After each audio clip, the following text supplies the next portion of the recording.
Hello buddies, எல்லாம் எப்படி இருக்கீங்க? நல்லா இருக்கீங்களா? ஓகே, ரொம்ப நாளைக்கு அப்புறம் ஒரு ஃபுட் லாகு. ரொம்ப நாள் ஆகிடுச்சு, கிட்டத்தட்ட ஒரு 6-7 மாதத்துக்கு மேலே ஆகிடுச்சு. நம்ம இன்றைக்கி வந்து சாப்பிட்றதுக்கு தான் போயிட்டுருக்கோம். அது எங்கன்னு பார்த்தீங்கன்னா, இவங்களோட ஹோட்டலும் பார்த்தீங்கன்னா ரொம்ப ஒரு ஒரு 20-25-30 வருஷத்துக்கு முன்னாடி ஆரம்பித்த ஒரு கடை தான். பேர் வந்து ராஜகணபதி. நம்ம அங்கே தான் போயிட்டுருக்கோம். அது எங்கே இருக்குதுன்னு பார்த்தீங்கன்னா, நம்ம சேலம் நியூ பஸ் ஸ்டாண்ட் ஆப்போசிட்டில் இருக்கிற அத்வைதர் ஆசிரம் ரோடு இருக்குது இல்லை? ஒரே நிமிஷம், எங்கள் டிராஃபிக் அப்படி ஒரு நிமிஷம் கட் பண்ணிக்கிறேன். நம்ம சரவணா பேக்கரி, எக்ஸாக்டாக சொன்னோம்னா நம்ம சரவணா பேக்கரி அதுக்கு ஆப்போசிட் சந்தில் பார்த்திங்கன்னா அந்த பழைய மங்கள விலாஸ் ஹோட்டல் இருந்தது. அதுவும் ரொம்ப ஒரு ஃபேமஸாக இருந்தது. அது என்ன காரணத்துக்காக அது வந்து ஒகேட் பண்ணிட்டாங்க. இப்போ வந்து அதே இடத்துல பார்த்திங்கன்னா ராஜகணபதி அப்படின்னு சொல்லி ஒரு ஹோட்டல் வச்சுருக்காங்க. இவங்களும் ஒரு பழைய காலத்து ஆளுங்க தான். ஸோ இவங்களோட ஃபுட் எல்லாமே ரொம்ப இதாக இருக்கும். வாங்க அப்படியே உள்ளே போயிட்டு இன்றைக்கி என்ன ஸ்பெஷலு, என்ன ஏது அப்படிங்கிறதெல்லாம் வரிசையாக பார்த்துடலாம்.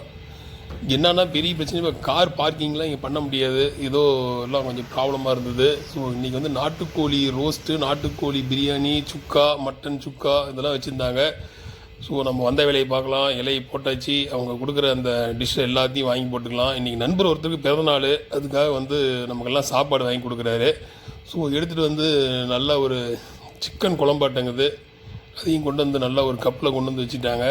நல்லா சூப்பராக இருக்குது, நல்லா சூடாக. ஃபஸ்ட்டு நாங்கள் போயாச்சு, மணி ஒரு 1:30 மணிக்கெலாம். ஸோ அதை தான் வந்து என்ன எடுக்கிறாரு, இது என்னான்னு தெரியல, இருங்க அழுத்தி பார்த்து சொல்லலாம். இது ஈரல் பீஸ் வந்து உள்ளே போட்டிருக்கிறாங்க. ஸோ நல்லா இருந்தது. அந்த பக்கம் பார்த்திங்கன்னா நல்ல ஒரு கெட்டி குழம்பு, இதுதான் வந்து கெட்டி குழம்பா. ஸோ இது வந்து பிரியாணிக்கு போட்டு சாப்பிட்டோம்னு வச்சுக்கிங்களேன், அவ்வளோ சூப்பராக இருக்கும். ஸோ அதையும் கொஞ்சம் எடுத்து வச்சுக்கலாம். பிரியாணி வந்து எடுத்துகிட்டு வர சொல்லியிருக்காது. இது என்னான்னு கேட்டோம்னா, என்ன பிரியாணி வந்து மட்டன் பிரியாணி இருக்குதுன்னு கேட்டால் மட்டன் பிரியாணி முடிஞ்சிருச்சுன்றாங்க. மணி 1:30 மணிக்கே முடிஞ்சிருச்சா அப்படின்னு கேட்டால் பார்சல் நிறையா போயிடுச்சுன்னே, சிக்கன் பிரியாணி தான் இருக்குன்னாங்க. சிக்கன் நாட்டுக்கோழி பிரியாணி.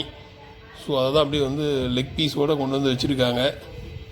பாருங்கள், லெக்கு பார்த்திங்கனாவே பிரம்மாண்டமாக இருக்குது. நல்லா அப்படி இடுங்க பாருங்கள். அவர் வந்து என் மூஞ்சி வேறு தெரியக்கூடாதுன்ட்டார், அதனால் அவர் மூஞ்சை நம்ம காட்டல. ஸோ அடுத்தது பார்த்திங்கன்னா அந்த ப்ளைன் பிரியாணி வச்சுட்டு அந்த கிரேவி வச்சு சாப்பிட்டோம்னு வச்சுக்கிங்களேன், இப்போ மதியம் நல்ல ஒரு பசிக்கு அருமையாக இருக்கும். இருங்க பிசைஞ்சு சாப்பிட்டோம்னா எப்படி டேஸ்ட் இருக்குன்னு சொல்கிறேன். ஆஹா, அருமை. ஸோ அதுலேருந்து அந்த பீஸ் தான் எடுத்து காட்டுது. நல்லா ஓரளவுக்கு நல்லா வெந்திருக்கு. சும்மா எதாவது வேகாமல் இருக்குமா நினச்சேன், வெந்திருந்தது. ஸோ அதை தான் பார்த்துக்கிட்டு இருக்கோம். அடுத்தது பார்த்திங்கன்னா அவங்களோட ஃப்ரை, மட்டன் ஃப்ரை அது ஒன்று வாங்கியிருந்தது. அதை தான் நம்ம மிளகு இது பெப்பர்லாம் போட்டு நல்லாவே இருந்தது அதுவும். நெக்ஸ்ட்டு பார்த்திங்கன்னா இன்னும் ப்ளைன் பிரியாணி கொஞ்சம் வைக்கிற அப்படி பிக்கிட்டு வைக்கணும்.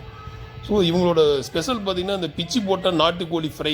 இது வந்து ரொம்ப ஒரு சூப்பராக இருக்கும். நல்ல ஒரு பெரிய இரும்பு வடசட்டியில் போட்டு நல்லா பெப்பர்லாம் போட்டு கருவேப்பிலையெல்லாம் போட்டு நல்லா வணக்கி சும்மா அருமையாக கொடுப்பாங்க. அதுதான் இது.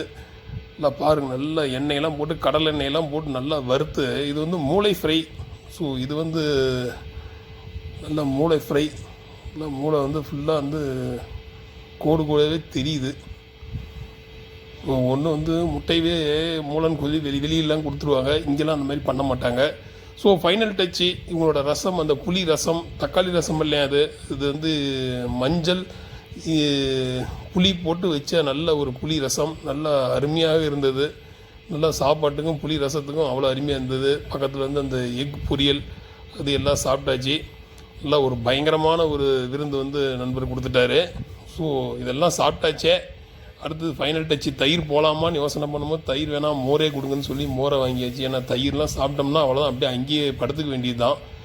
ஸோ மோரையும் நல்லா பிசைஞ்சு சாப்பிட்டுட்டு இதெல்லாம் எவ்வளோ வந்தது பில்லுன்னு பார்த்து நண்பர்கிட்ட வாங்கினேன். ஸோ பார்த்தீங்கன்னா சிக்கன் பிரியாணி 300 அப்படியே வரிசையாக எல்லாம் போட்டிருக்காங்க பாருங்கள். எல்லாம் எக்கு எல்லாம் இல்லை, நீங்களே பார்த்துக்குங்க. ஓகே பட்டீஸ், இதுதான் வந்து ரொம்ப நாளைக்கு அப்புறம் ஒரு சின்ன ஒரு சாப்பாடு. நல்ல ஒரு பெரிய சாப்பாடாகவே சாப்பிட்டாச்சு. இதான் சேலம் எது வந்தீங்கன்னா கண்டிப்பாக இந்த ஹோட்டலில் ட்ரை பண்ணுங்கள். நியூ பஸ் ஸ்டாண்ட் பக்கத்தில் தான். கார் பார்க்கிங் கொஞ்சம் டிஸ்டர்பன்ஸாக இருக்குது, மற்றபடி வேறு ஒன்றும் இல்லை.